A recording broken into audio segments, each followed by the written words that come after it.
Bueno, ¿cómo andan? Buenas tardes. Quedan poquitos, por lo que veo, pero bueno.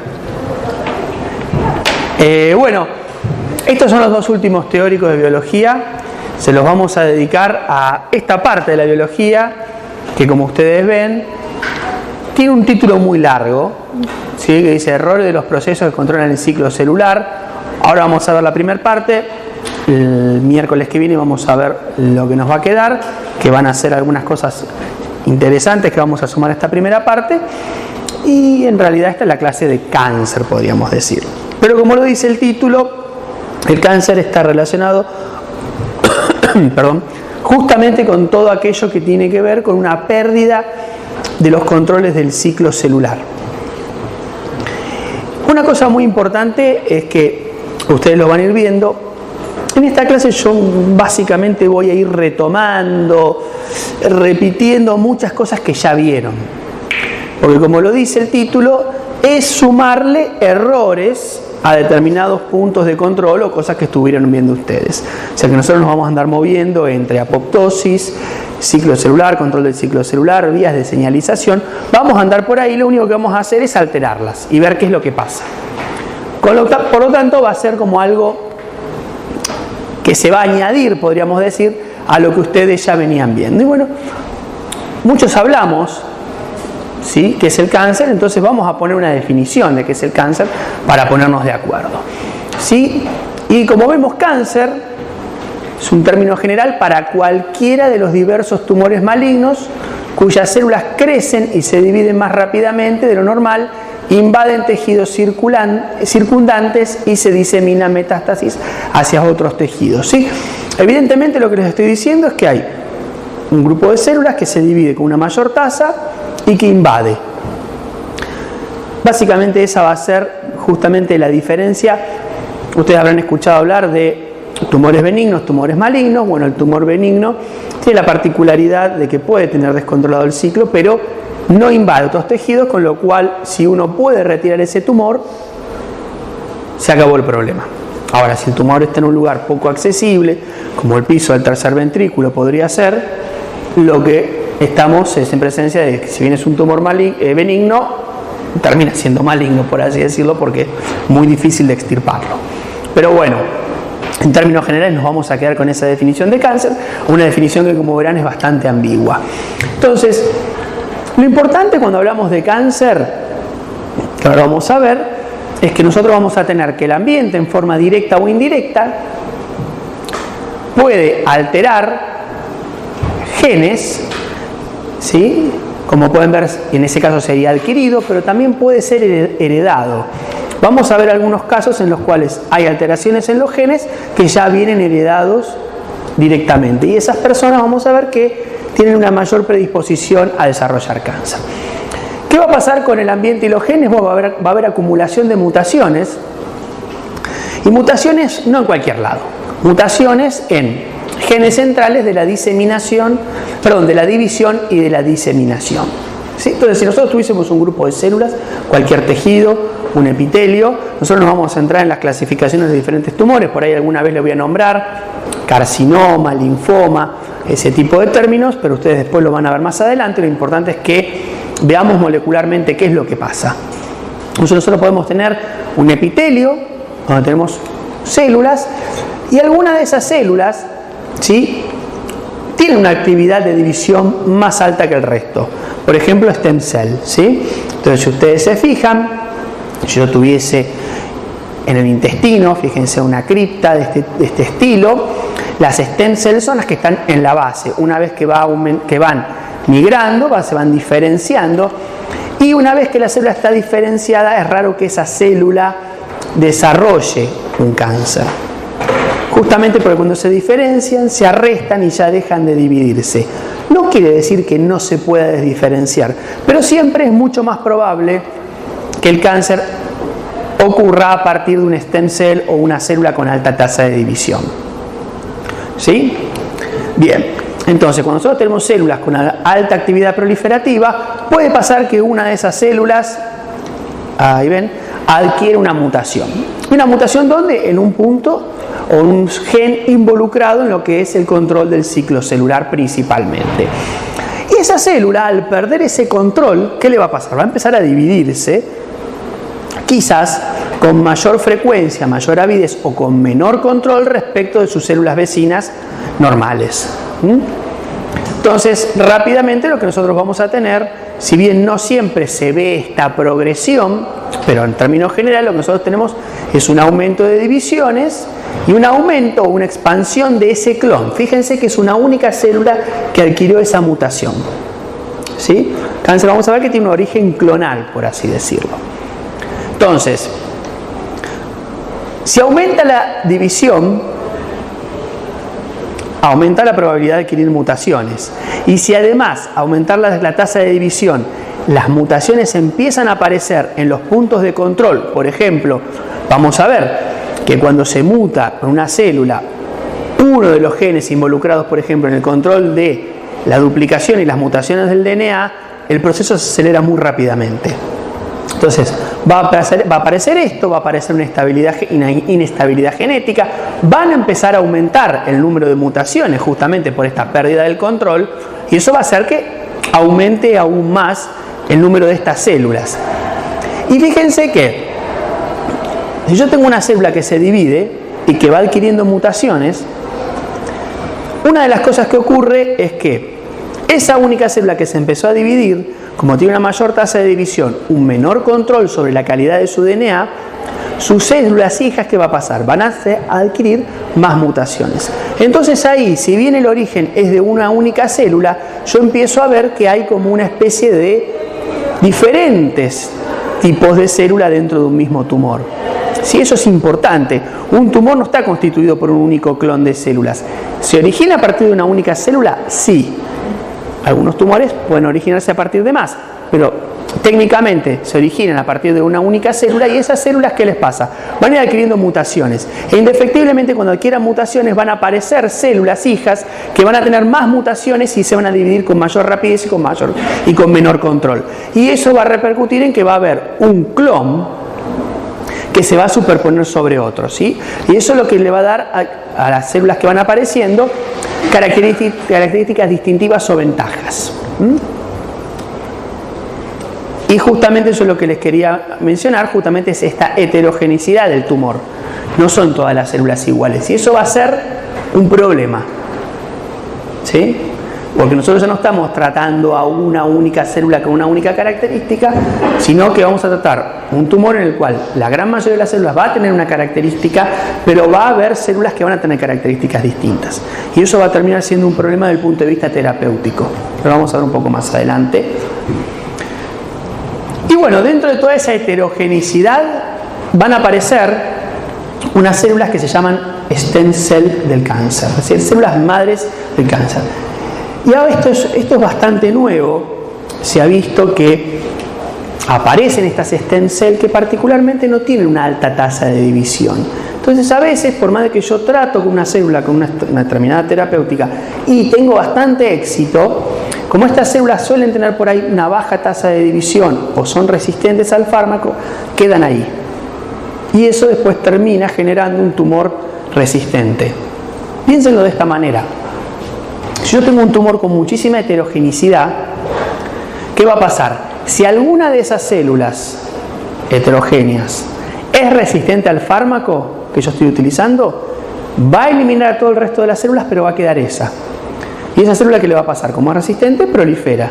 Y rápidamente yo ahí ya tengo un tumor con una característica totalmente distinta y resistente a ese fármaco que estaba utilizando. Eso lleva a pasar, por ejemplo, de un fármaco de primera línea a uno de segunda, tercera y cuarta, hasta que nos quedamos sin estrategias terapéuticas para tratar el tumor. ¿Sí? Bien, fíjense qué interesante esto de las stem cell, porque yo puedo tomar, esto es un paper, van a ver que hay muchos papers de donde yo fui tomando algunas cosas, es del 2009, no es tan nuevo, pero fíjense que yo puedo tomar un tumor y dentro de ese tumor que yo les comentaba que hay mucha heterogeneidad, puedo diferenciar células, ¿sí? En este caso utilizaron, fíjense que esto es una citometría de flujo, ustedes ya lo vieron. Yo puedo separar las células a través de hacerlas pasar por un citómetro y quedarme con células con algunas características distintivas de otras. En este caso, fíjense que separan dos tipos de células del mismo tumor esas células las inyectan en un ratón y ese ratón no genera tumor. Y inyectan una gran cantidad. Pero estas células que son muy poquititas, la inyectan en el ratón y genera el tumor. Es decir, yo dentro de un tumor tengo diferentes tipos de células y muchas veces tienen que ver estas células con esas stem cells del cáncer, que son las células difíciles de tratar y difíciles de sacárselas de encima. Eso para que ustedes tengan un pantallazo general. ¿Sí? Bien. Entonces, lo importante que tenemos que ver acá es que en el cáncer hay una progresión. ¿Sí? Hay una progresión bastante importante.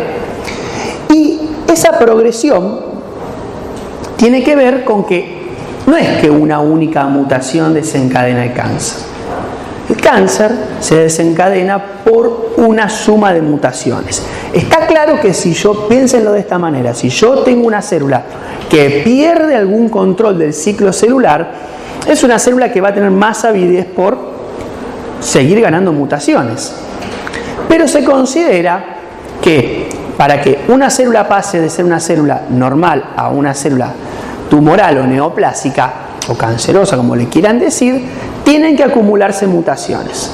Y la teoría de los impactos múltiples, ¿sí?, lo que les habla es de eso, que una célula tiene que ganar al menos 5 mutaciones en puntos centrales del control del ciclo celular para transformarse en una célula cancerosa. Y fíjense que si esta teoría fuera cierta,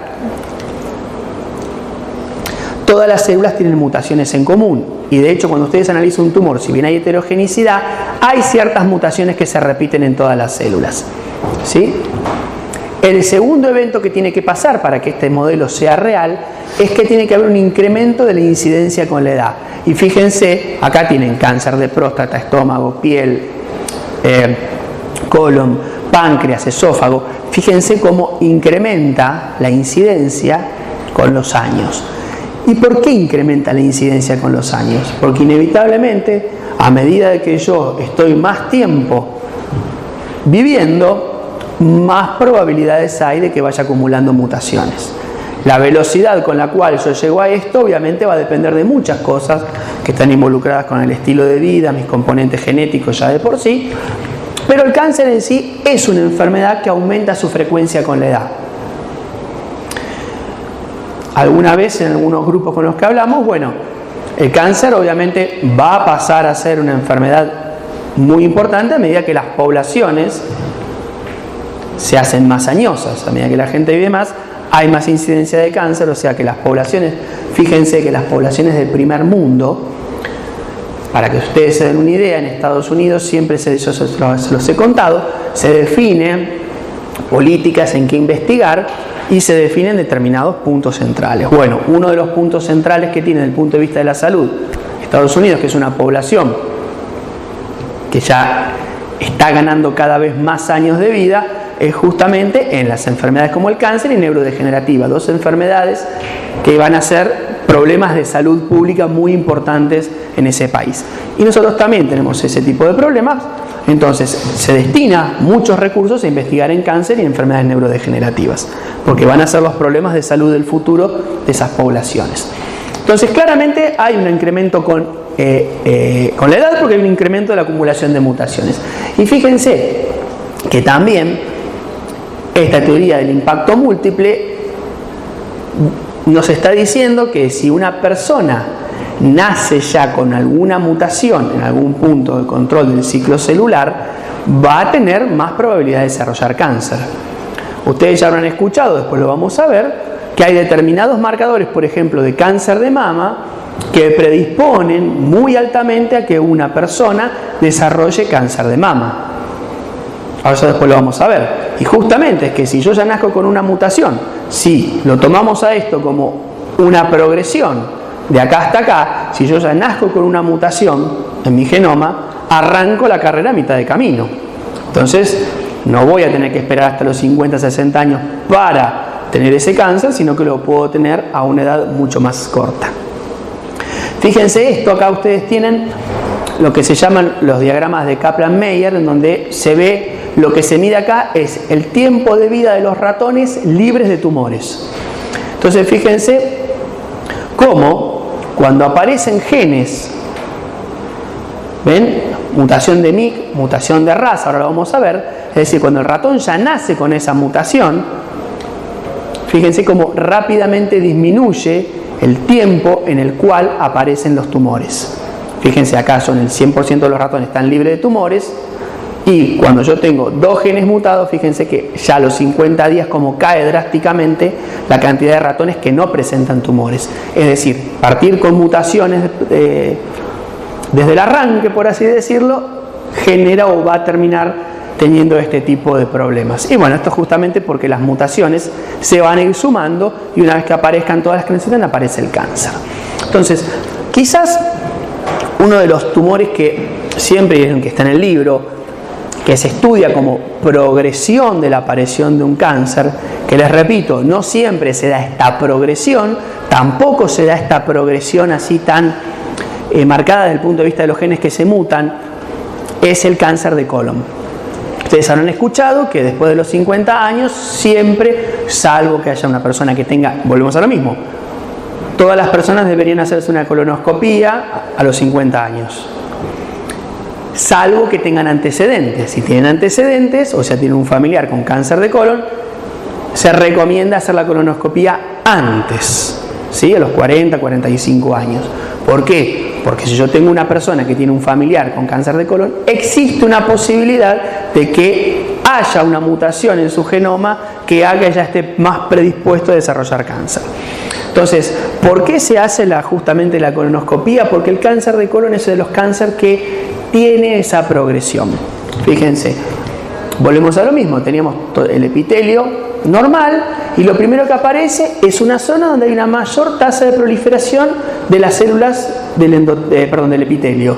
¿Y qué se forma? Un pólipo. Un pólipo es como si fuese una verruga, por así decirlo. No es una verruga, pero es como algo que sobresale. Yo estoy detectando que hay algo que en el epitelio que ya no está bien, que hay una serie de células que crecieron más y generaron ese pólipo. Después, fíjense, pasa por el estadio de adenoma benigno 1, 2 y 3 para terminar desencadenando en un carcinoma maligno. Entonces, ¿por qué es interesante la colonoscopía? Porque si yo veo esto, ¿qué hago? Lo saco. Y como les dije, el cáncer es un evento clonal, se supone que esas son las únicas células que están haciendo eso. Ahora, si yo tengo un paciente que ya tuvo aparición de este tipo de estructuras, puedo sospechar que hay una predisposición. Entonces, ya no van a esperar 5 años para hacerse de vuelta una colonoscopía, sino que por ahí se la hacen el año siguiente. ¿Está?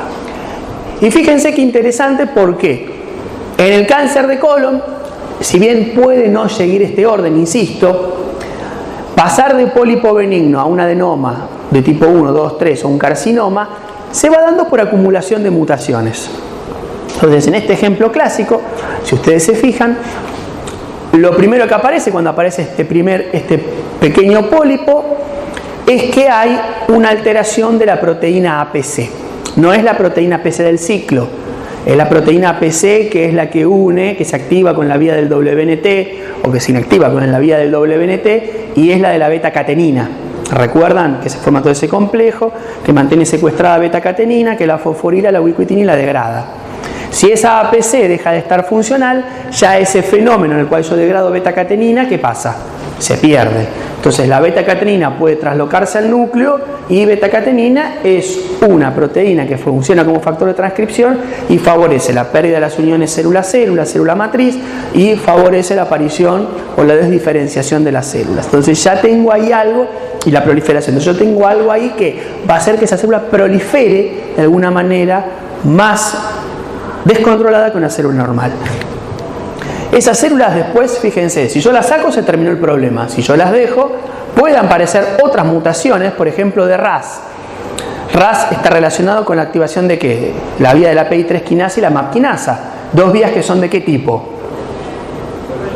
Proliferativas. Entonces, justamente, ustedes ya se darán cuenta, ya van sospechando que en el caso de la APC hay una pérdida de función, y en el caso de la RAS tendrá que haber una ganancia de función. Entonces va a estar más activa RAS, va a activar más PI3 quinasa y MAP quinasa.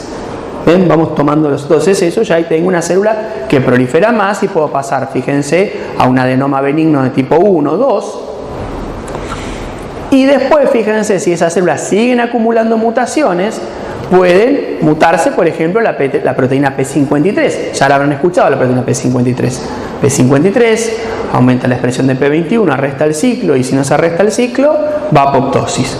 Y esa P53 vamos a ver que es súper importante porque es una proteína central en el control de la calidad del genoma.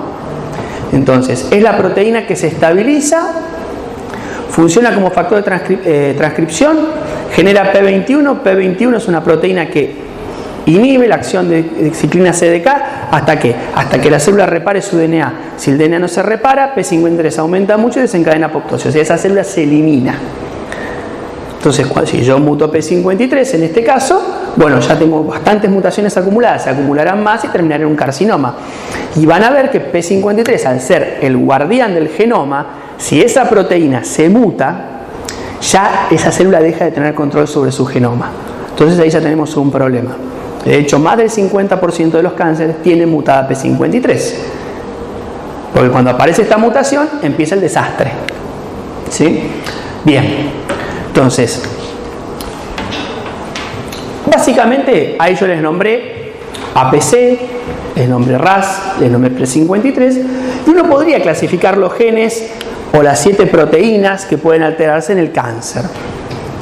Fíjense que es bien sencillo. Yo podría tener un desbalance de las moléculas señales, ¿sí? Un incremento, una disminución de las moléculas señales, es el más raro. Podría tener alguna alteración de los receptores, ahora después vamos a ver, un receptor que se active sin ligando, podría ser un problema, ya sea un receptor de membrana o un receptor de tipo intracelular, también podría ser. Después podría tener problemas en los transductores, es decir, todas aquellas proteínas que forman parte de la vía de señalización. Una proteína se vuelve más activa, menos activa, y eso va a terminar repercutiendo y va a tener un efecto. Después puedo tener justamente alteraciones de los niveles o la función de los factores de transcripción, como yo les decía, alteración en las proteínas del control del ciclo celular, alteración de las proteínas involucradas en la reparación del DNA y proteínas involucradas en la apoptosis, con acento en la I. ¿Sí? Entonces, esos son los 7 niveles a los cuales puede haber mutaciones que van a terminar repercutiendo en lo que es el ciclo celular. Bien. Y acá vamos con cómo se clasifican esos genes. Yo ahí les mostré en dónde podían estar esas mutaciones. Ahora vamos a ver cómo se clasifican. Pregunta de examen. ¿Sí? Los genes involucrados en el cáncer se van a clasificar principalmente en 2 categorías /3.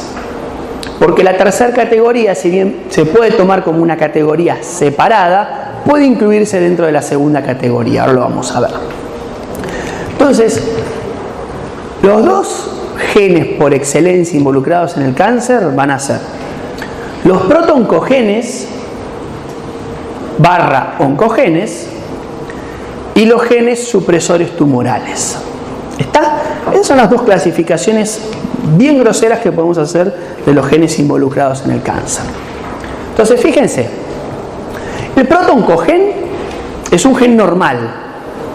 Es un gen normal que va a dar una proteína o no, puede ser un DNA con funciones, un RNA con funciones, pero por lo general es una proteína que tiene como función normal ser una proteína que va a aumentar la proliferación y la supervivencia.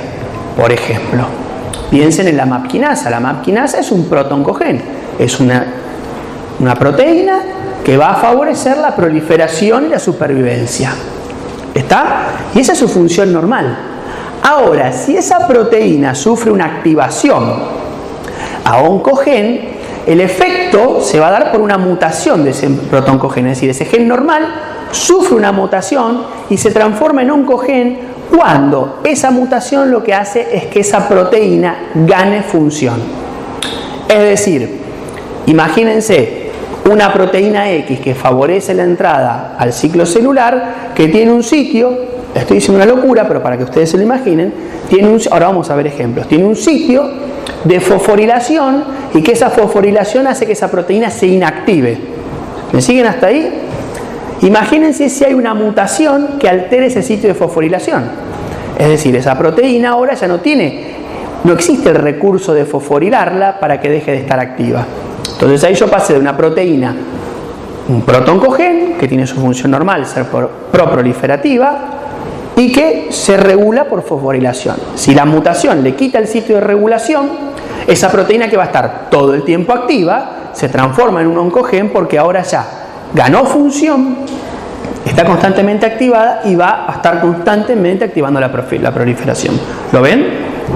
¿Sí? Ahora podemos ver ejemplos. ¿Cuál es el resultado de la mutación de ese protoncogen a oncogen con ganancia de función? Bueno, más proliferación, más supervivencia. ¿Está? Y lo que tiene de interesante los protoncogenes, fíjense que es dominante. ¿Por qué? Porque con que se mute uno de los alelos ya es suficiente para que empiece a hacer su maldad. ¿Está? Yo tengo, supónganse, volvemos a lo mismo, una proteína X de 2 alelos distintos, heredados paterno y materno, y con que se mute uno ya es suficiente para que aumente la proliferación y la supervivencia. ¿Por qué? Porque ya está activo, por más de que el otro esté normal. Por eso se dice que es dominante, es una heterocigota dominante. Con que uno de los alelos gane ya función con la mutación, yo ya tengo el problema. ¿Está? Distinto va a ser con los genes supresores de tumores, por lo general. Ahora bien, los genes supresores de tumores justamente son todo lo contrario. Son genes que van a hacer que disminuya la proliferación y la supervivencia. Ejemplo, estábamos hablando de la vía de la PI3 quinasa, eso de todas maneras lo vamos a ver. Vamos con un ejemplo general. Tengo una proteína I, que esa proteína I se encarga de arrestar el ciclo celular. Si esa proteína I funcionara mucho, por ganancia de función, ¿qué pasa? Arrestaría mucho el ciclo celular, con lo cual no sería un problema desde el punto de vista del cáncer. Ahora, si esa proteína I sufre una mutación que la vuelve inactiva, imagínense, se gana una mutación en la cual se altera su sitio catalítico y deja de tener acción, esa proteína ya no regula el ciclo celular. Entonces fíjense que en el caso de los genes supresores tumorales, lo que va a pasar es que va a haber una mutación, pero ya no que haga que la proteína esté más activa, sino menos activa. ¿Se entiende? Después ustedes los van a reconocer rápidamente, agarran una vía de señalización y se van a dar cuenta quién es protoncogen y quién es gen supresor tumoral. Obviamente, la pérdida de función de vuelta. ¿Qué es lo que va a pasar? Más proliferación, más supervivencia. Y en el caso de los genes supresores tumorales, por lo general, para que se vea el efecto nocivo de la mutación tiene que ser en ambos alelos. Es decir, que tiene que ser homocigota para la mutación. ¿Está? En otro caso, con que se mutara uno de los alelos ya estábamos en problemas. Acá se tienen que inactivar los 2 alelos. Aunque hay casos, que lo van a escuchar como haploinsuficiente, que a veces con que yo mute uno de los alelos ya estoy en problema porque para que se ejerza esa función necesito los 2 alelos bien activos. De todas maneras, a los fines prácticos nos vamos a quedar que sí o sí tienen que estar mutados los 2 alelos para que se dé el caso de la pérdida de función de los genes supresores tumorales. ¿Sí? ¿Me van siguiendo? Bien. Y después fíjense que hay una categoría que se llama genes de mantenimiento, que específicamente habla de aquellas proteínas que están involucradas en la reparación o que previenen el daño del DNA. ¿Sí? Obviamente, de vuelta, ¿cuándo va a ser un problema que estos genes estén involucrados en cáncer? Bueno, cuando haya pérdida de función. ¿Por qué va a haber pérdida de función? Si son genes que están involucrados en la reparación y prevención del DNA, cuando pierdan su función, ¿qué va a haber? Aumento de mutaciones. Y eso que va a traer más problemas desde el punto de vista del cáncer, y nuevamente suelen ser recesivos, es decir, que la mutación tiene que ser homocigota para que la función se pierda. Si ustedes se fijan, tranquilamente por las características que tienen los genes de mantenimiento, yo podría agruparlos junto con los genes supresores tumorales, porque justamente el problema es cuando pierden la función. ¿Está? Entonces van a ver las dos clasificaciones. Protoncogenes, oncogenes, genes supresores tumorales, y la que les habla de protoncogenes, genes supresores tumorales y genes de mantenimiento, ¿sí? Pero lo que les quiero que les quede claro es que los genes de mantenimiento tranquilamente podría uno meterlos dentro de los genes supresores tumorales. Bien. Entonces, vamos a ver los protoncogenes o los oncogenes. Entonces, fíjense, oncogen es cualquier gen que codifica una proteína capaz de transformar células en cultivo. Es decir, hay una proteína, yo genero una mutación en esa proteína y eso hace que las células se transformen. ¿Sí? Pasan de ser células epiteliales, todas ordenaditas, unidas, a ser células migratorias con un perfil propiamente de células migratorias. Y lo importante es que tiene que haber una ganancia de función. Y como habíamos dicho, con que se mute un solo alelo, ya estamos en problemas, ¿sí? Entonces, ¿cuándo un protoncogen puede pasar a oncogen? Bueno, cuando está mutado. No, está bien.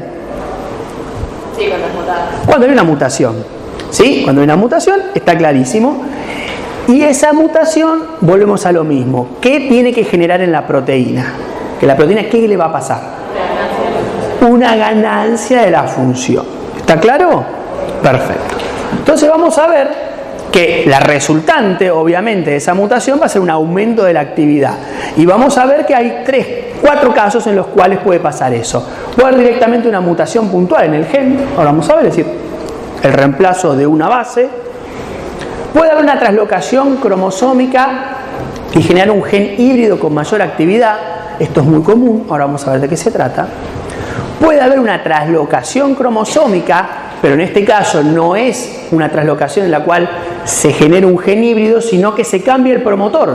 Es decir, yo tenía una proteína X que tenía su propio promotor y se hace una traslocación y ya ahora no tiene el promotor que tenía, tiene el promotor para otra cosa, y ese promotor, si tiene más actividad que el promotor original, yo voy a tener más cantidad de esa proteína y por ende más actividad de esa proteína. Y después hay un cuarto caso en el cual se da una amplificación, es decir, ese gen se empieza a duplicar y yo lo tengo muchas veces en el genoma y empieza a aumentar su expresión. Entonces fíjense que en los 2 primeros casos claramente hay un cambio de secuencia, es decir, si yo agarro esa proteína y la miro, la secuencio, va a tener un cambio en su secuencia de aminoácidos. Pero en el caso del 3 y el 4 no hay un cambio de la secuencia de la proteína. Técnicamente la proteína es normal. Lo que yo hago justamente en este caso es aumentar los niveles de la proteína. En los casos 1 y 2 no necesariamente tiene que haber un aumento de la proteína. Y esto es interesante porque si ustedes quisieran determinar qué gen está mutado en un tumor determinado, en los 2 primeros casos, si ustedes hicieran por ejemplo, un Western blot, ¿sí? En los 2 primeros casos no necesariamente verían un aumento de la cantidad de proteína. Por ahí la cantidad de la proteína es normal o inclusive menor que la célula control, pero son proteínas más activas. En el caso 3, si yo hiciese, posiblemente vería que hay un aumento de los niveles de la proteína por Western blot. La diferencia es que si yo hiciera la secuenciación del gen, como lo vimos en la clase de biología molecular, en este caso yo veía que hay mayores niveles de la proteína, pero su secuencia, ¿cómo está? Normal. En otros casos, en el caso 1 y 2, yo no vería aumento de las proteínas, pero cuando hago la secuenciación del gen veo que hay un problema, que hay una mutación. ¿Lo ven? Perfecto. Y estos son los casos en los cuales podemos ver que los genes hay pérdida de función. Acá es bastante sencillo. Directamente a la proteína le pasa algo que pierde la función. Chao. Fíjense que los casos de pérdida de función pueden ser pérdida de función de proteínas que entran en el ciclo, para la entrada del ciclo celular, receptores de hormonas que inhiben la proliferación. No todos los receptores hormonales son pro-proliferativos. ¿Lo vieron en el caso del TGF o el TGF-beta en señalización? Bien. Fíjense, los genes supresores tumorales van a estar involucrados en control de daños en el ADN, en las proteínas proapoptóticas y enzimas que reparan el DNA, que yo les había dicho que son los genes de mantenimiento. Por excelencia vamos a ver 2 prototipos que son RBP16, en el caso de control de entrada en el ciclo celular, y en el caso de control del daño del DNA, de la presencia de proteínas porapoptóticas, de enzimas que reparan el DNA, casi que la proteína central es la P53. Va a ser central en todo, va a estar ahí parada y cuando se altere esta se va todo al diablo. Sí. Profe, ¿te paso una pregunta? Sí. De dos diapositivas atrás cuando hablamos de los oncogenes. Vamos para atrás. ¿Esta? No, una más adelante. ¿Más adelante? Sí. Ahí cuando hablas sobre la ganancia de función y aumento de la actividad, puede ser en cualquiera de esos cuatro posibles escenarios, porque por ejemplo, los primeros dos, como dijiste, cambia la secuencia y sí. la función efectivamente cambia de la proteína en sí. ¿Y los otros dos también cuentan como una ganancia de función? Sí. Cuenta como ganancia de función en el sentido que al final vos vas a tener, no hay un cambio en el gen en sí, pero hay mutaciones que están dadas por cambio de los promotores o por amplificación, que son mutaciones, que van a hacer que haya más cantidad de proteína. Pero en sí, el gen de la proteína está intacto. Claro. Es normal. Hay mayor cantidad de proteína, mayor actividad, pero no por cambios en el genoma propio de la célula. ¿Sí? Pero fíjate que son mutaciones. Hay una translocación cromosómica y otra hay una amplificación. Como que se duplica el gen varias veces. ¿Mm?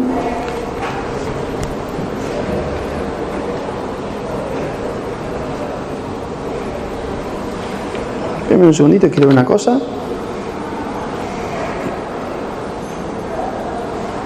Ok. No, pensé que me faltaba una diapositiva. Bien. Va. Perfecto. Entonces, esos genes, esos protooncogenes, oncogenes, genes supresores tumorales que estuvimos viendo, van a terminar teniendo un impacto. ¿Sí? Entonces, fíjense una cosa. Esto es muy interesante. Si yo tengo genes de mantenimiento, genes supresores tumorales, protooncogenes, cuando se muta eso, yo estoy hablando de cambios de las características genotípicas de la célula. Y esos cambios de esas características genotípicas van a resultar ¿en qué cosa? En cambios de características fenotípicas, es decir, lo que yo veo que hacen esas células que antes no hacían. ¿Sí? Y se estableció hace unos años ya algo que se llama hallmarks o señales de identificación del cáncer. ¿Sí? Que como los dice acá son características funcionales, ¿sí? Fenotípicas, adquiridas que le permiten a las células proliferar, sobrevivir y diseminarse, que son, habíamos dicho, que eran las características del cáncer. Y lo que se reconoce del año 2000, después cuando veamos al final de la clase que viene, vamos a ver que son un montón más, pero los que yo pretendo que les queden bien presentes son estas 6 características que tienen todas células tumorales, características fenotípicas propias de esos cambios genotípicos que sufrieron. ¿Está? Hasta casi el resumen de la clase. Una es señalización proliferativa sostenida. Ahora vamos a ver ejemplos. Es decir, esa célula está constantemente proliferando porque hay una señal de tipo proliferativa que está constantemente activa. ¿Sí? Por otro lado, además va a tener evasión de los supresores de crecimiento, es decir, si hay alguna señal o algo que estaría frenando esa proliferación, la célula ya lo evade, no está funcional en esa célula. Sería, por ejemplo, piensen en la pérdida, ¿sí?, de un gen supresor tumoral. Vayamos a las varones mononucleares, después lo vamos a ver. El TGF-beta es una proteína que arresta el ciclo celular. Bueno, si se pierde la función de eso, yo estoy evadiendo esto. Perfecto. Fíjense la tercera característica. Resistencia a la muerte celular. Es decir, estas células les cuesta entrar en apoptosis.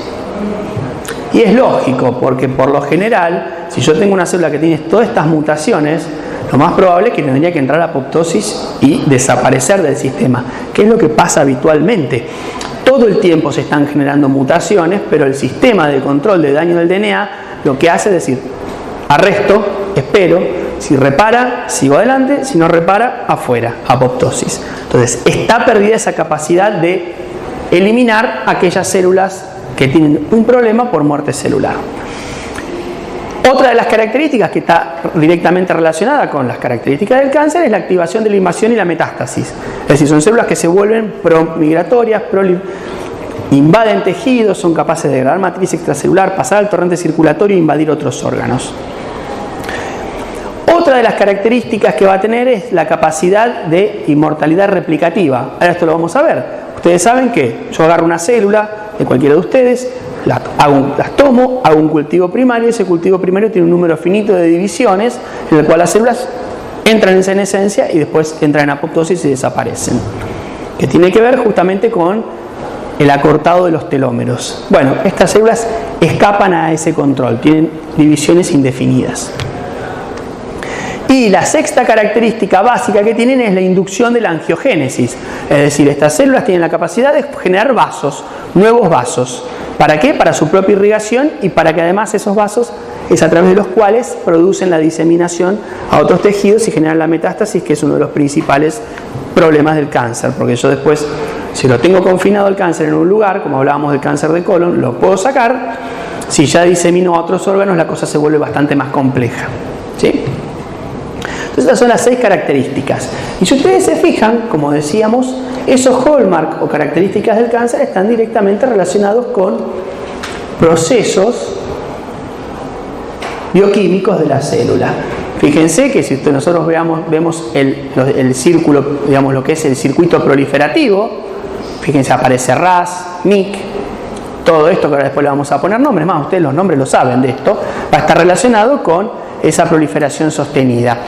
Fíjense que justamente acá tenemos todos factores que son de anticrecimiento, SMAD aparece acá, P16, todos inhibidores de la ciclina, P21, están relacionados con ese escape que van a tener esas células de los ciclos de arresto. Nuevamente, muerte celular, algo va a pasar acá que las células no se mueren tan fácilmente. Otra vez, el control de la estabilidad del DNA va a estar relacionado también con su capacidad de desarmar sus uniones célula-célula, célula matriz y poder migrar. Fíjense quién aparece acá, beta-catenina, APC, ven que van apareciendo. Y nuevamente, bueno, la capacidad de generar vasos. Entonces vamos a tratar de ver cómo esa reprogramación genética se traduce en esos hallmark. ¿Sí?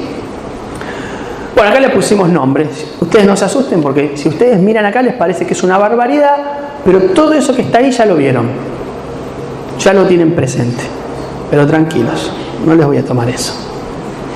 Entonces vamos a ver cómo está relacionado, ¿sí?, esa señalización proliferativa sostenida, ese hallmark, respecto del punto de vista de los genes que están alterados. Entonces habíamos dicho que puede ser justamente la molécula señal, que haya mucha molécula señal, que el receptor justamente tenga algún problema que esté constitutivamente activo, o que alguno de los transductores activados por esas señales, por esos receptores, también esté constitutivamente activo y termine en cáncer. ¿Sí? Es decir, vamos a ver que va a haber oncogenes y genes supresores tumorales. Entonces, pensemos en el primer caso que habíamos dicho de las mutaciones puntuales. Cómo una mutación puntual puede desarrollar un protoncogén oncogen y que ese protoncogén esté relacionado con el hallmark de la señalización proliferativa sostenida. Fíjense, acá tengo dos receptores, HER2 y IGF, que es un factor, son todos factores de crecimiento. El HER2 es un receptor muy importante en el cáncer de mama, muy importante hacer el diagnóstico, la tipificación del cáncer de mama para este receptor, porque si las células cancerosas tienen este receptor, se puede utilizar una terapéutica dirigida directamente contra ese receptor. Eso lo vamos a ver la clase que viene, muy en términos generales, pero bien desde el punto de vista de la biología celular, porque es interesante conocer esto. Entonces, fíjense, puede ocurrir una mutación puntual que pase de un protoncogén a un oncogén. Y fíjense el caso de estos dos receptores. En este caso, fíjense, hay una mutación puntual, es decir, cambio de un nucleótido. Entonces, ese cambio de un nucleótido hace que en una posición determinada de este receptor se cambie una valina por una glutamina. ¿Sí? Entonces, fíjense, yo cambio de un aminoácido hidrofóbico por un aminoácido básico, o sea, ya ahí hay un cambio y ese cambio de aminoácido, fíjense lo que hace que el receptor se dimerice, ¿ven?, independientemente de la presencia del ligando. ¿Y eso en qué se va a traducir? En que el receptor está constantemente activo, independientemente de la señal que lo activaba. Como yo les decía, este HER2 es un receptor muy importante en cáncer de mama. Y en el otro caso que vemos acá, fíjense con el EGF, el IGF, de nuevo, en este caso hay una delesión, una mutación puntual, pero ¿qué pasa? Esa mutación puntual ya no se traduce en un aminoácido, sino que se traduce, por ejemplo, en un codón de stop. Entonces, ¿qué es lo que pasa? Se pierde toda esa parte de la proteína, que es justamente la zona donde se uniría el ligando. Y al perder eso, estos receptores de vuelta dimerizan espontáneamente, sin necesidad del ligando, y están constitutivamente activos. Y están constitutivamente activos, ¿qué es lo que va a pasar? Hay ganancia de función, y esa ganancia de función, fíjense que va a terminar activando vías de señalización RTK relacionadas con qué vías de señalización. Con, por ejemplo, MAP quinasa, fosfatidinosterol 3 quinasa, todas vías de tipo proliferativa.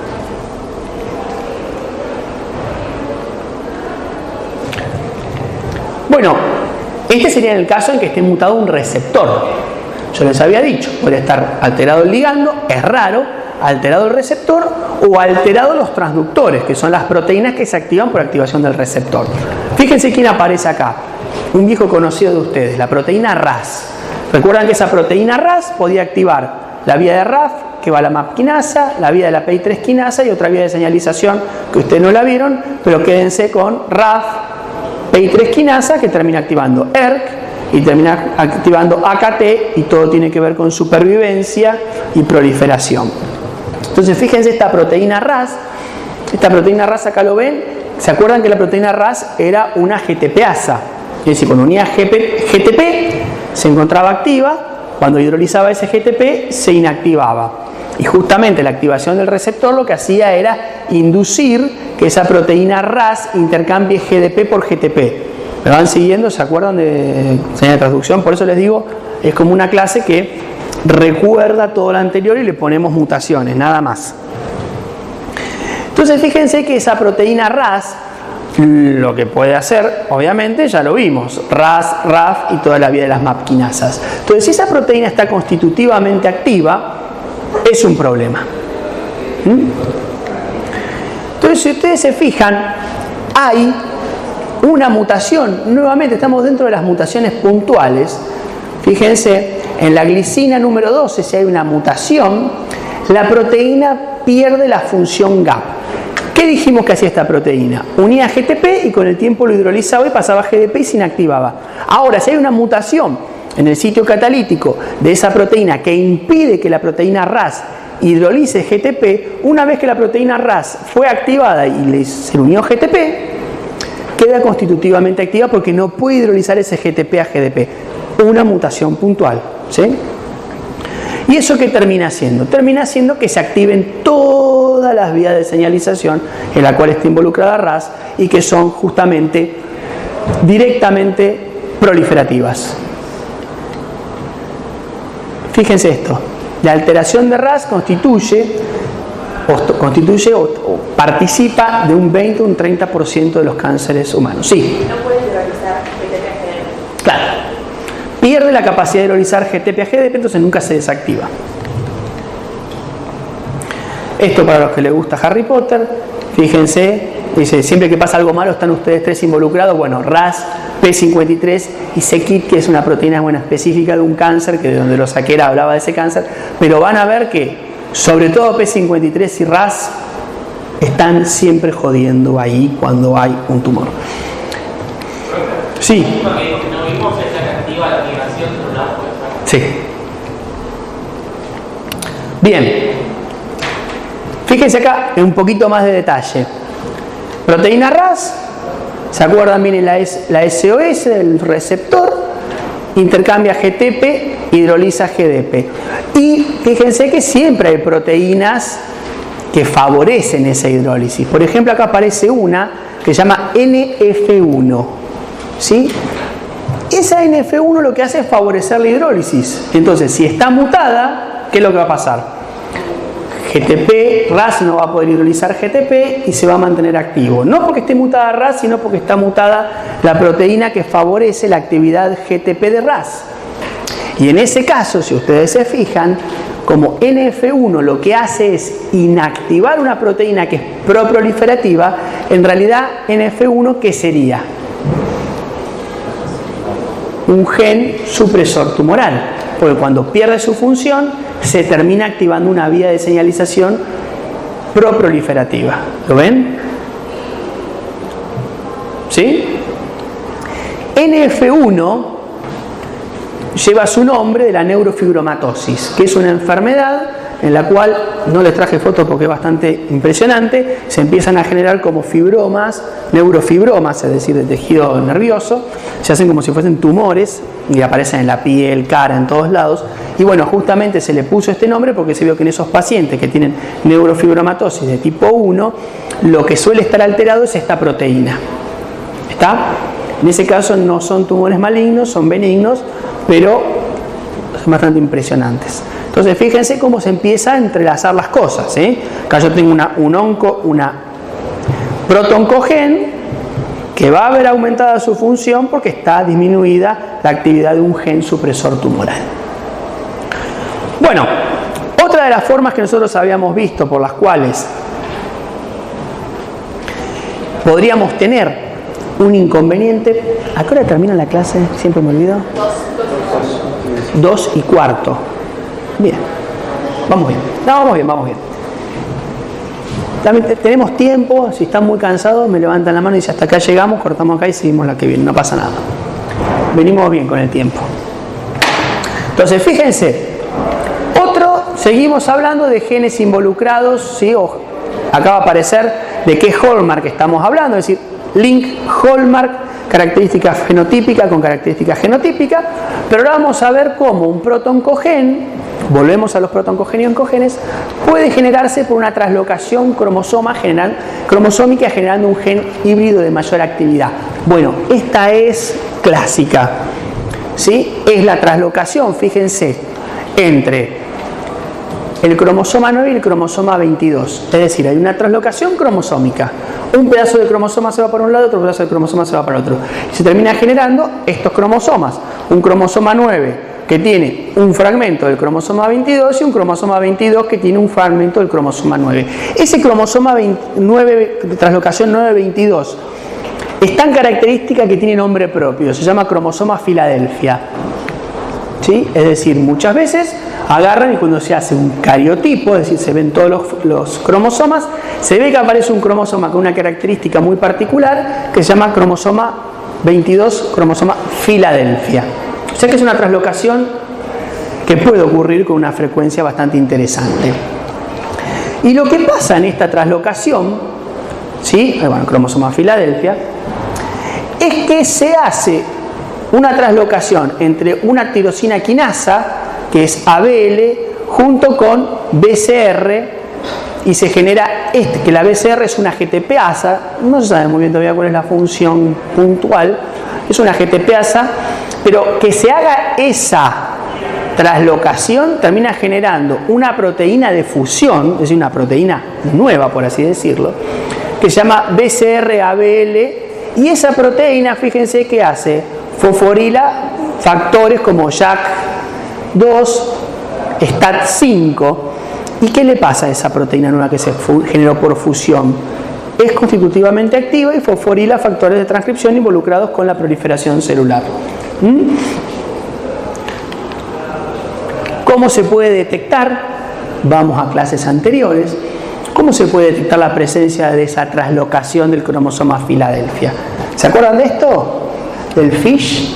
Bueno, microscopía de fluorescencia. Agarro, tomo una determinada secuencia del DNA que yo conozco, le pongo un fluorocromo y eso se lo pongo a la célula y después lo miro por microscopía de fluorescencia. Este es el cariotipo con todos los colorcitos, no importa, pero fíjense, acá lo que se hace es lo que corresponde, fíjense, a la proteína ABL, yo le pongo una sonda, es decir, un fragmento de DNA que tiene la secuencia específica del gen ABL con una sonda roja. Y a la BCR le pongo una sonda, es decir, una secuencia de DNA que se va a hibridar con el gen BCR y le pongo un fluorocromo verde. ¿Está? Entonces, si yo viera una célula normal, fíjense, no miren esto ahora, si yo viera una célula normal, vería acá BCR verde y ABL rojo, por separado. ¿Por qué? Porque están en dos cromosomas distintos. Ahora, cuando hay una traslocación, fíjense lo que pasa.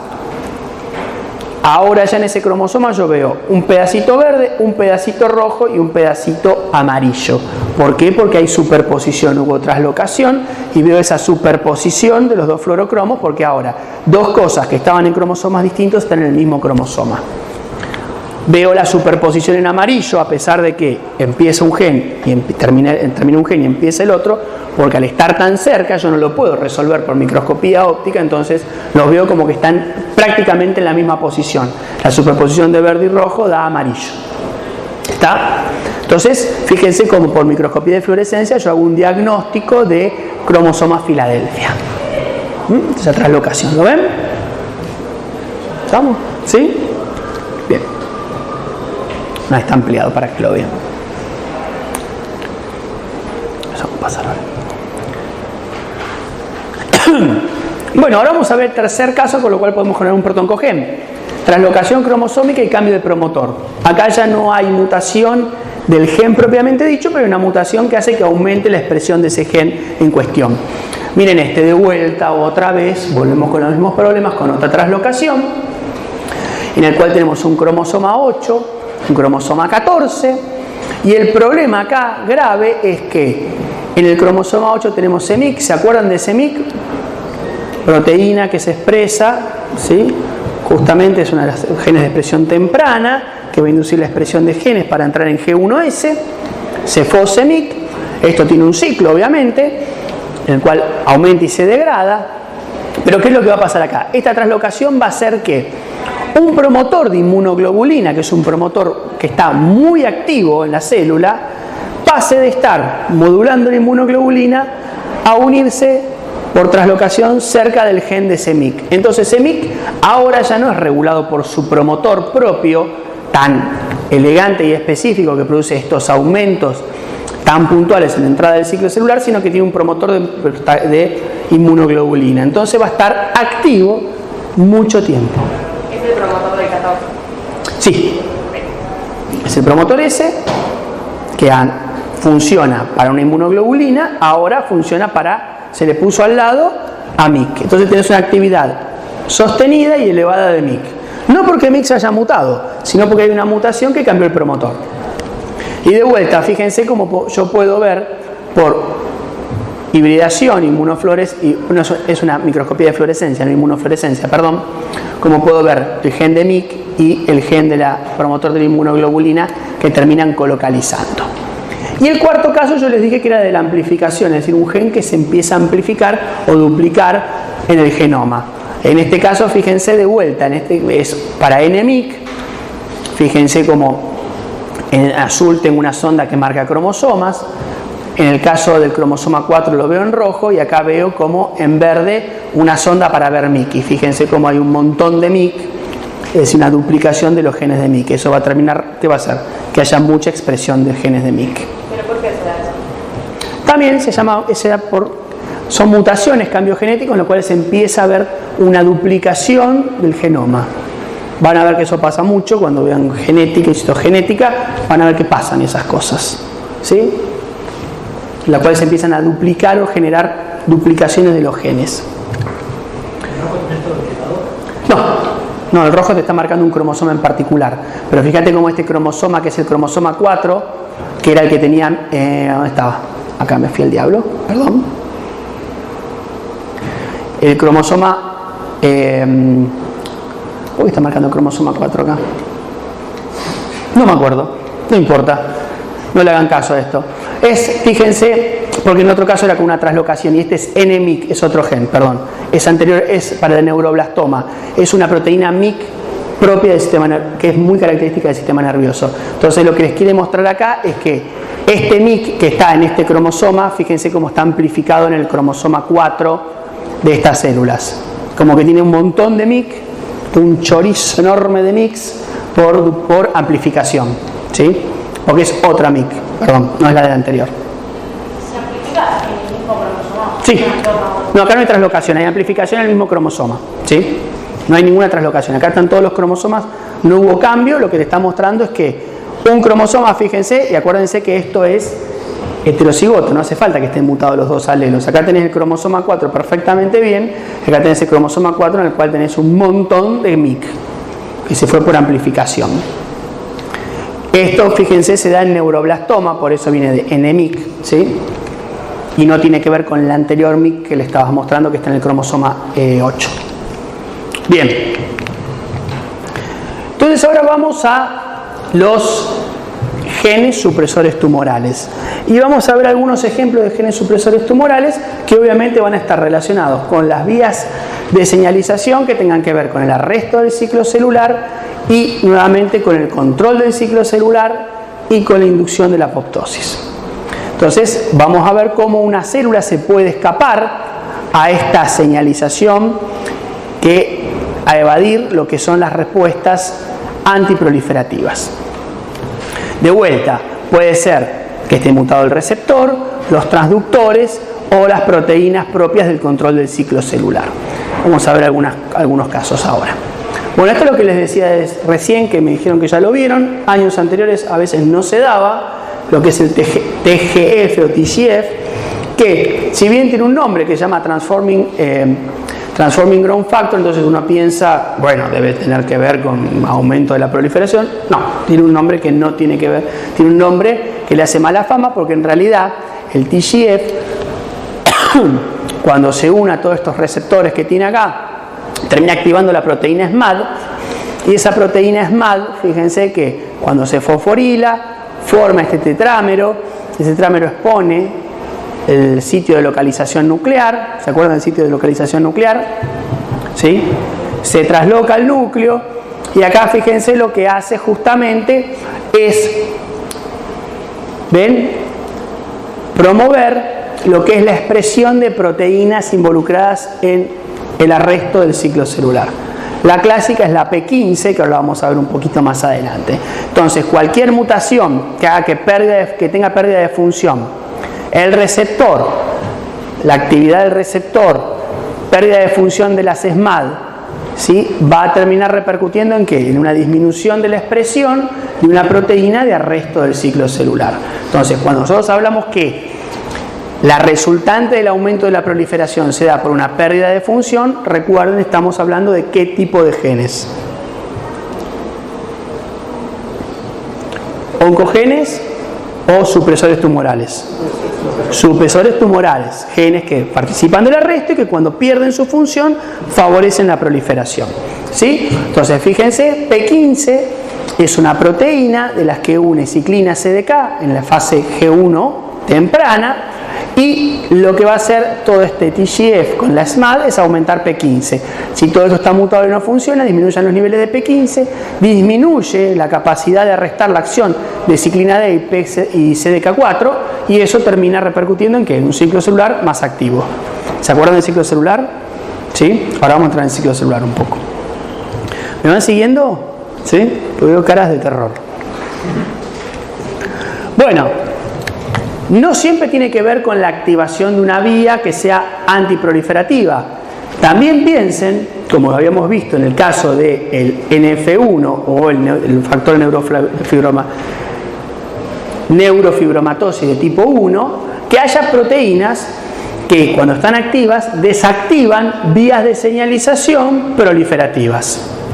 Entonces acá, ¿se acuerdan de la PI3 quinasa que activa AKT y AKT activa un montón de cosas? Pero al final, medio que AKT termina favoreciendo la proliferación, el crecimiento, la inhibición de la apoptosis. Entonces AKT es una proteína bastante protoncogénica, digamos, bastante relacionada con la proliferación.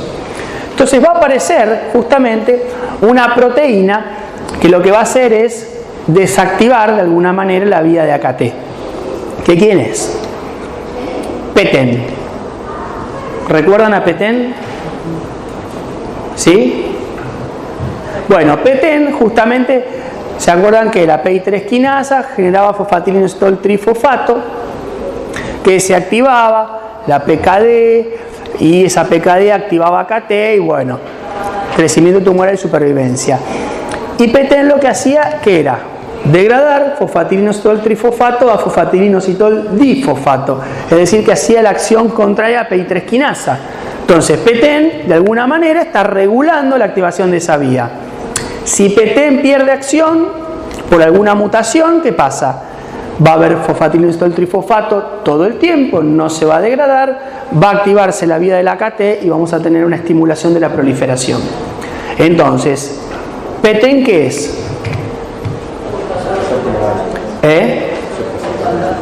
Es una fosfatasa, estamos de acuerdo. Pero desde el punto de vista del cáncer, ¿qué es? Supresor tumoral, ¿está? Bueno, ya cuando les preguntan en el examen un ejemplo de supresor tumoral, ya saben. ¿Sí? Si está mutada, hace que... Mutación con pérdida de función. ¿Está? Si pensarlo al revés, si Petén tuviese, ¿qué podría ser? Que Petén tenga una mutación que le hace ganar función, fosfatilinositol trifosfato estaría degradándose constitutivamente y todo el tiempo fosfatilinositol difosfato, con lo cual no se activaría la PKD y no se activaría AKT, entonces habría una disminución de la proliferación. Desde el punto de vista del cáncer, desde el punto de vista fisiológico de la célula puede llegar a ser un problema, pero desde el punto de vista del cáncer no. Estoy apagando una vía proliferativa. Y en este caso se activaría. En el caso de que Petén tenga una mutación de pérdida de función, porque es un gen supresor tumoral, fosfatilinositol trifosfato está todo el tiempo, activa PKD, activa KT y todo lo que ustedes ya saben. ¿Está? Por eso les decía, medio que es como retomar todas las cosas que ustedes ya vieron en función de los hallmark y los genes involucrados en el cáncer. Miren esto. AKT mutada se encuentra en tumores cerebrales, glioblastomas y astrocitomas y también en los melanomas. Sí, o sea que todo lo que les estoy mostrando son todos ejemplos de cánceres y que tienen bastante frecuencia, no estamos yendo a cosas raras. Bueno, seguimos viendo genes que pueden estar mutados en el hallmark de evasión de supresión del crecimiento. Entonces ustedes se acuerdan, lo vieron hace poquito, que para pasar de G1 a S, ¿qué tenía que pasar?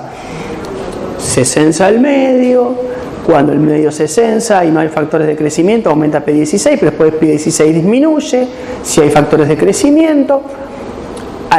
La ciclina D con la CDK4 se unen, empiezan a fosforilar, empiezan a activarse ¿qué cosa? Activa y fosforila sobre todo el factor RB. El RB se fosforila, se hiperfosforila, libera E2F. E2F es un factor de transcripción que favorece la síntesis de ciclinas y CDKs de la fase S. ¿Sí? A su vez, cuando aumentan esas ciclinas de fase S, ¿se acuerdan que fosforila? ¿A qué cosa fosforila la ciclina, la CDK2 de fase S? Una de las cosas que fosforila o participa es en la señalización de proteínas como la P21, que la fosforila. Al fosforilarla, la reconoce el ESF, la ubiquitiniza y la degrada y se pierden las proteínas que controlan la ciclina CDK y se entra en S. La cara de terror de todos, pero recuerden que esos son los puntos de control irreversible del ciclo celular. Pero vamos a verlo más sencillo. Lo hice complicado por gusto nomás. Entonces, P16, fíjense que se une y arresta. Entonces, si hay factores, pérdida de los factores de crecimiento, aparece P16, se une al complejo ciclina CDK y deja de actuar.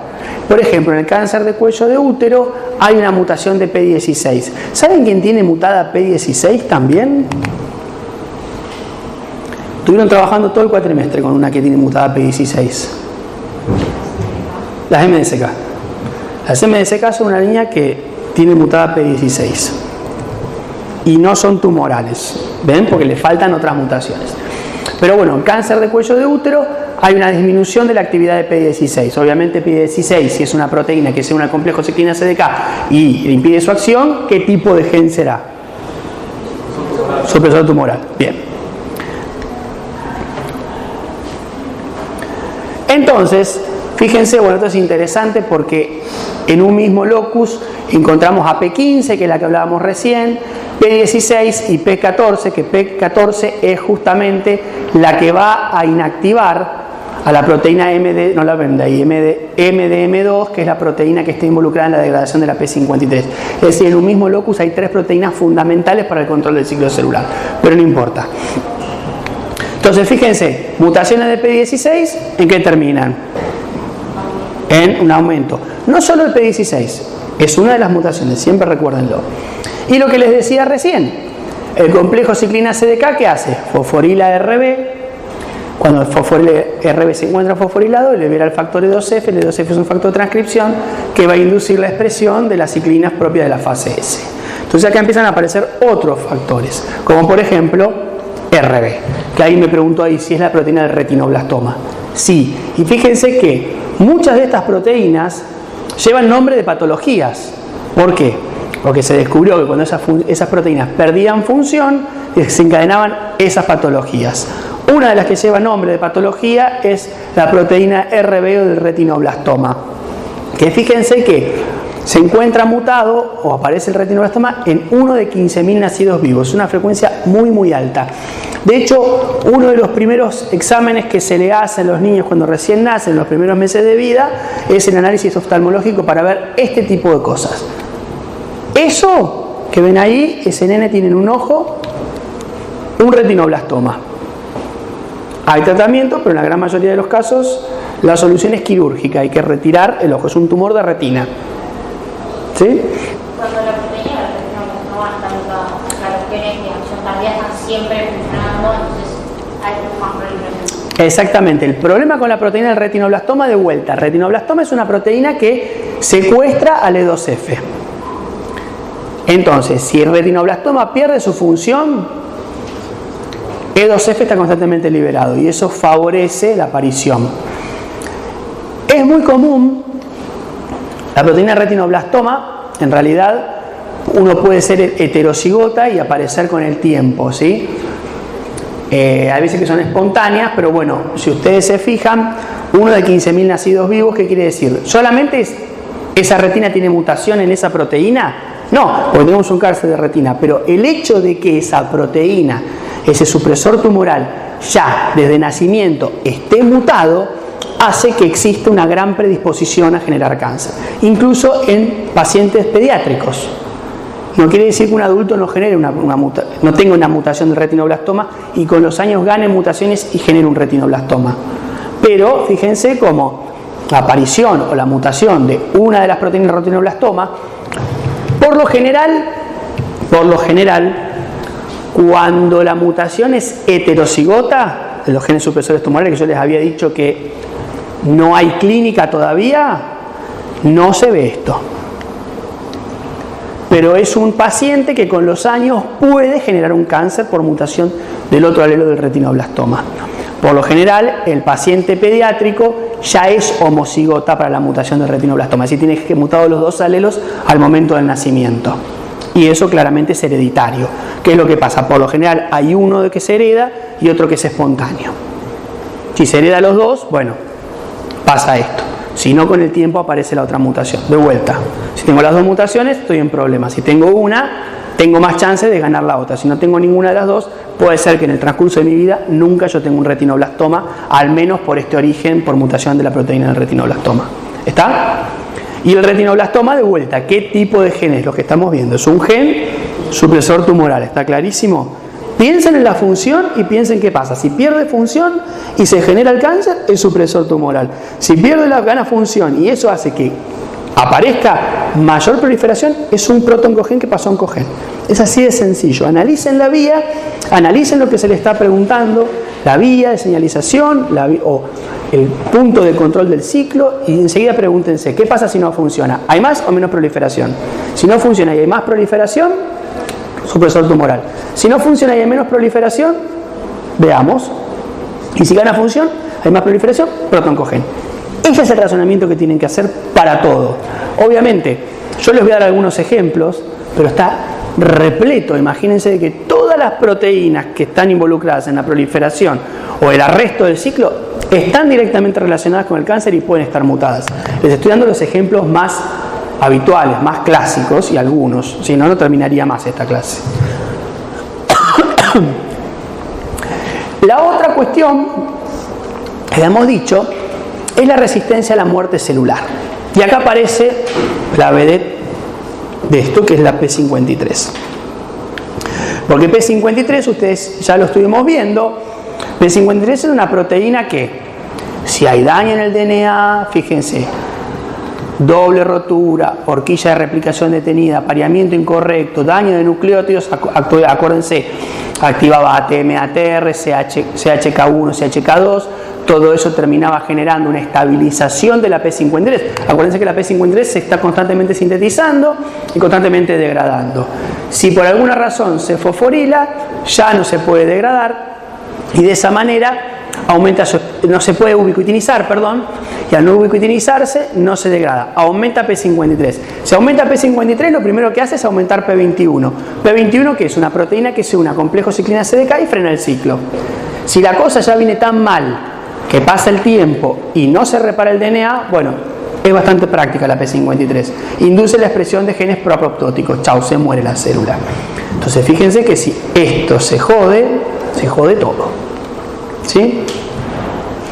Nada, para que recuerden, fíjense acá, P21 en G1, ¿quién aparece? P53, P53, P53, P53, está en todos lados P53.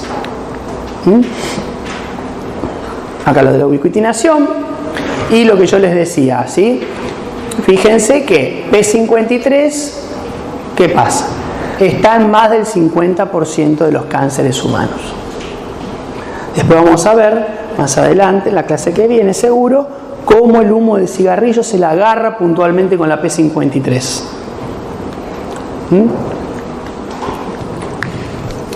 Nada, a manera de recordatorio, fíjense, todo lo que hace P53, porque nosotros, fíjense, P53, P21, ¿sí? Noxa y Puma, proapoptóticas, aumento de la autofagia.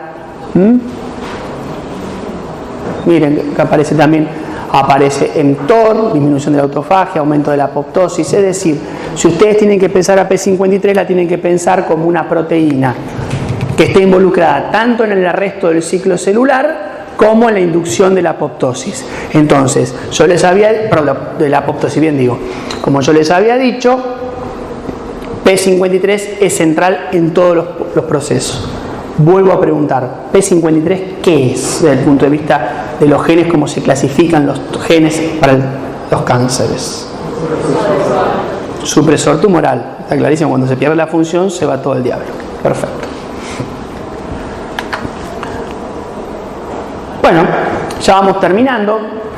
Y otro de los hallmarks, o sea, ya vimos activación sostenida, evasión de los controles antiproliferativos, vimos también la posibilidad de elevación de la apoptosis y otro de los hallmarks que teníamos que ver era aumento de la migración.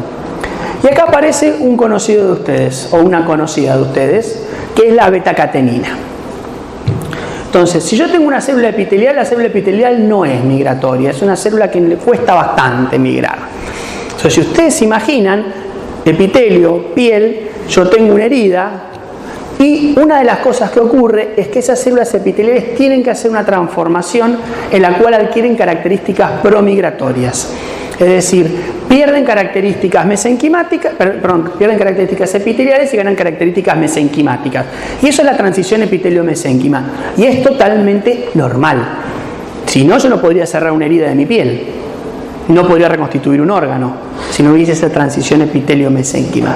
El problema de vuelta es cuando la cosa se va de los controles habituales. ¿Está? De hecho, la transición epitelio-mesénquima en el desarrollo embrionario es central. ¿Está?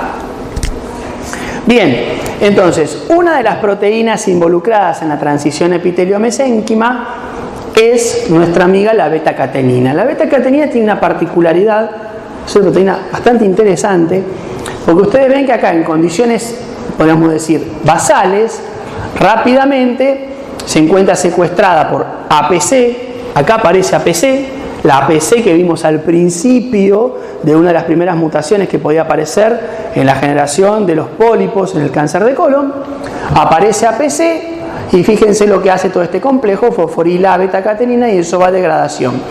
Ahora, si se activa la vía del WNT, ya la vieron, secuestra axina, se desarma todo este complejo y beta-catenina queda libre para andar dando vueltas por ahí. ¿Y a dónde se va a parar? Al núcleo. Y en el núcleo tiene la particularidad de activar genes proliferativos y de disminuir las expresiones de genes propios de las células epiteliales. ¿Sí? Que básicamente lo que va a terminar generando es el proceso de transición epitelio-mesénquima, debería decir ahí, no apareció. ¿Está? Que es como yo les decía. Fíjense, células epiteliales que tienen ecaderina, SO, bueno, un montón de marcadores proepiteliales, empiezan a adquirir estas características mesenquimáticas y ya expresan, por ejemplo, vimentina, que es un filamento intermedio propio de la célula mesenquimática, no está presente en la célula epitelial, y aparecen unos factores de transcripción bastante particulares como son SNAIL, SLAG y demás. Y todo esto, fíjense que va a terminar generando la disminución de las proteínas de adhesión, como ecaderina. Ecaderina es la principal proteína que lo que hace es generar la unión célula-célula, ¿se acuerdan? Y acá hay algo particular, que medio que no se sabe qué es primero, si el huevo o la gallina. ¿Sí? Algunos ustedes leen algunos trabajos, les va a decir que primero es la beta-catenina, pero que después otros le van a decir, y que fíjense que cuando se libera beta-catenina, una de las proteínas que inhibe su expresión, ¿de quién es? Es de caderina. Entonces, esto, de formar este epitelio tan bonito, ya no va a ser posible y vamos a ir hasta esto. Entonces, ¿qué es lo que pasa primero? Porque si ustedes se acuerdan, la unión célula-célula, la unión adherente, ¿cómo está constituida? Por ecaderina, beta-catenina y alfa-catenina, y eso se une al citoesqueleto de actina. ¿Se acuerdan de eso? Bien, perfecto. Entonces, si de alguna manera ecaderina deja de estar funcional o le pasa algo, por ejemplo, una mutación de caderina, no se puede generar esta unión adherente. ¿Y a dónde va a ir a parar beta-catenina? Al citoplasma, al citosol. Van a ir dando vuelta ahí. ¿Y qué puede pasar? Que esta vía del WNT esté alterada también o que esté siendo funcional y esa beta-catenina que antes se degradaba, ahora puede que no dé abasto el sistema para degradar beta-catenina, y esa beta-catenina, ¿qué hace? Se va al núcleo y como de vuelta, ¿qué hace? Bloquea la expresión de caderina. Es decir, que es como una especie de loop positivo. Si se desarma la unión adherente, queda beta-catenina se va al núcleo, si se va al núcleo disminuye la expresión de caderina y eso es un loop que lo que va a terminar generando es que esas células epiteliales, en vez de estar todas unidas a la matriz, se transforman en células mesenquimáticas. ¿Y la célula mesenquimática qué hace? Migra. Y como habíamos dicho, una de las características de los hallmark del cáncer es la capacidad que tienen las células tumorales de ¿qué? De migrar e invadir nuevos órganos. Fíjense, se ve bastante mal acá, pero una de las cosas que genera esta transición epitelio-mesénquima es que estas células empiezan a expresar proteínas que son capaces de degradar la matriz extracelular. Entonces, pierden esa unión, se vuelven migratorias, producen proteínas capaces de degradar la matriz extracelular, van invadiendo la matriz extracelular, se meten al torrente circulatorio y ¿a dónde van a parar? A otro órgano, y eso favorece la metástasis. Entonces, justamente esta transición epitelio-mesénquima está muy presente en las células tumorales y de hecho se considera un hallmark. ¿Sí? Apareció fecha de vencimiento así muy fuerte de golpe. ¿Sí? Entonces, otra de las cosas que vamos a ver, como yo les decía, para terminar de cerrar el ciclo, esta capacidad de crecer, de migrar, de invadir, termina yendo al torrente circulatorio y hace la metástasis, que es uno de los puntos centrales que se quiere atacar cuando se trabaja en terapéutica contra el cáncer. ¿Por qué? Porque si yo puedo contener un tumor en el órgano primario, es mucho más fácil de tratar de un tumor que empieza a invadir diferentes órganos. ¿Sí? Bien, vamos con los dos últimos hallmark. Uno que es la capacidad de inmortalidad replicativa y el otro que es la angiogénesis, que lo vamos a nombrar porque acá no vemos angiogénesis en este curso, pero más o menos algo entienden ustedes para que se lleven la idea. Entonces, el quinto hallmark que nos falta es la capacidad de inmortalidad replicativa. Y como yo les dije, ¿quién aparece ahí? Los telómeros. ¿Se acuerdan de los telómeros? Bueno, si ustedes se fijan, cuando se va produciendo la duplicación del DNA, siempre tenemos una hebra que no tiene ningún problema y una hebra que hay que ir metiéndole fragmentos de RNA para que la polimerasa pueda copiar, que eso después se degradan y se completan y se hace la unión, ¿sí? La hebra retrasada. Entonces fíjense lo que pasaría al final. Acuérdense que los cromosomas en la bacteria tienen la suerte de ser circular, entonces no tiene este problema, es circular, pero el nuestro son lineales. Entonces al final, si ustedes se fijan, después de hacer la duplicación de las dos hebras, la hebra rezagada, cuando se degrada este primer, ¿qué le pasa acá? No tiene dónde agarrarse la polimerasa. Entonces, ¿qué va a pasar? Este gen, esta molécula de DNA, le va a terminar faltando un pedazo del último gen. Entonces, ¿qué hizo? La naturaleza generó lo que son las telomerasas, que a pesar de que tiene un nombre que uno pensaría que degradan porque terminan en asas, porque es telomerasa, no, en realidad lo que hace es sintetizar el telómero. Y el telómero, básicamente, la telomerasa lo que hace es una retrotranscripción, tiene este moldecito, ustedes ya lo vieron, entonces a partir de este molde, ¿qué hace? Copia un montón de secuencias acá, en esta hebra que va a ser la rezagada, de T, bueno, en realidad en las dos, T, T, G, G, T, T, G, G, T, T, larguísimas. Entonces, ¿qué es lo que va a pasar? Cuando el DNA se duplique, va a perder un cachito, esta última hebra, pero ¿qué va a perder un cachito? De esto, que no es nada, es telómero. Pero bueno, si a cada duplicación va perdiendo un cachito, eso se va cortando y en algún momento se pudrió todo porque se acabó el telómero. Por eso digo que tenemos fecha de vencimiento nosotros como organismos. Y esa fecha de vencimiento que se nos pone con los telómeros tiene una función, que es, si yo aumento la cantidad de divisiones de una célula a medida que se divide una célula, ¿qué le pasa? Gana mutaciones, porque las mutaciones ocurren espontáneamente. Entonces, sabiamente la naturaleza, aunque nos cueste aceptarlo, lo que hizo es decir, bueno, ok, te dividís vos células 70 veces y después ya está. Tiempo suficiente como para que dejemos descendencia y nos dejemos de embromar. Básicamente la evolución es eso. La evolución darwiniana, dejamos descendencia y después casi que nos volvemos una molestia porque empezamos a consumir recursos que podrían ser para los nuevos integrantes de la población. Entonces, básicamente entramos en una senescencia y desaparecemos. Es así, es triste porque estamos conscientes de qué pasa, pero naturalmente es así. Entonces, por eso tenemos fecha de vencimiento. Pero, bueno, esto es la síntesis, esta no la vamos a ver, ya lo vieron. ¿Sí? Pero si ustedes se fijan, en la etapa embrionaria hay un montón de actividad de la telomerasa. Después, en las células somáticas, empieza a haber un acortamiento de esos telómeros hasta un momento que se acortan tanto los telómeros que va a entrar en funcionamiento, ¿quién? P53, o sea, el gen está mal, algo está mal. Hay un cacho de DNA que no se pudo replicar. ¿Qué está pasando? Hay algo que está mal, algo está mal. Aparece P53, frena el ciclo. Acá en este caso no va a poder hacer más que frenar el ciclo. Y como eso no se va a corregir, ¿a dónde va? Apoptosis. Por eso es que cuando nosotros hacíamos un cultivo primario, ¿se acuerdan? Que tenía un número de divisiones finitas. Yo tomaba una célula de un organismo, la cultivaba y a las 50 divisiones supuestamente, chao, entraba en senescencia. Pero, las células tumorales se escapan a esto. Hay varias teorías cómo se escapan. En algunos tumores es cierto que hay una mayor actividad de telomerasa, en otros no. Pero fíjense que si P53 anda metida en el asunto de vuelta, si P53 está mutada, de vuelta, lo que es el control por el acortamiento de los telómeros se pierde. Entonces, de vuelta, por eso P53 es tan importante y por eso P53 está en más del 50% de los tumores, porque P53 participa del arresto del ciclo celular, de la inducción de la apoptosis y también participa en el acortamiento de los telómeros.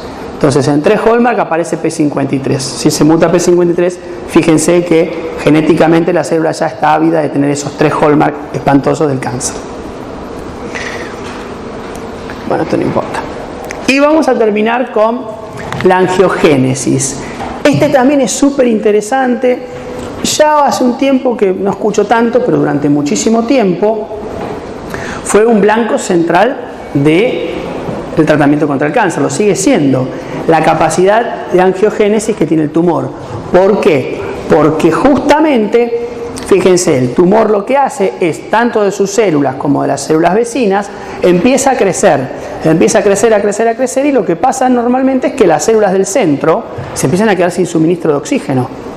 es normal, empieza a crecer como una masa eso, no está irrigado, esas células del centro empiezan a tener como una hipoxia y empiezan a generar factores propios que se generan por la hipoxia, como puede ser el HIF, y eso genera disminución del pH por un metabolismo. Eso después lo vamos a ver la clase que viene porque hay todas unas teorías súper interesantes de alimentos que acidifican y alcalinizan y el cáncer, lo habrán escuchado. Entonces vamos a ver de dónde viene eso. Pero bueno, acá aparece de vuelta el pH, hay un metabolismo anaeróbico, disminución del pH y eso todo favorece la formación de nuevos vasos, de la angiogénesis y de irrigar el tumor. Y si irriga el tumor, ¿qué pasa? También le es más fácil a la célula tumoral, ¿qué cosa? Llegar al torrente circulatorio y hacer metástasis. Entonces, durante mucho tiempo, y se sigue estudiando, fármacos que lo que hagan es frenar este proceso angiogénico propio de la célula tumoral. Además, si yo no le doy oxígeno, las células del centro se empiezan a morir indefectiblemente, por más capacidad anaeróbica que tengan las células tumorales, como vamos a ver la clase que viene. Entonces, uno de los hallmarks del cáncer propiamente dicho es la capacidad angiogénica que tienen estas células tumorales. ¿Está? Bien. Resumiendo, esto es lo que vimos en la clase de hoy. Los 3 tipos de genes, ejemplos de cómo se puede generar los 3 tipos de genes, los protoncogenes, por ejemplo, las 4 formas, esos cambios genéticos que generan los cambios fenotípicos propios de los hallmark o las señales distintivas del cáncer, que nos vamos a quedar principalmente en esta clase con estos 6. Después vamos a sumar un par más la clase que viene, que me interesan, y después hay muchísimos más que se publicaron el año pasado, pero que bueno, simplemente van a ser a título informativo para que los tengan presentes. Listo. Hasta acá.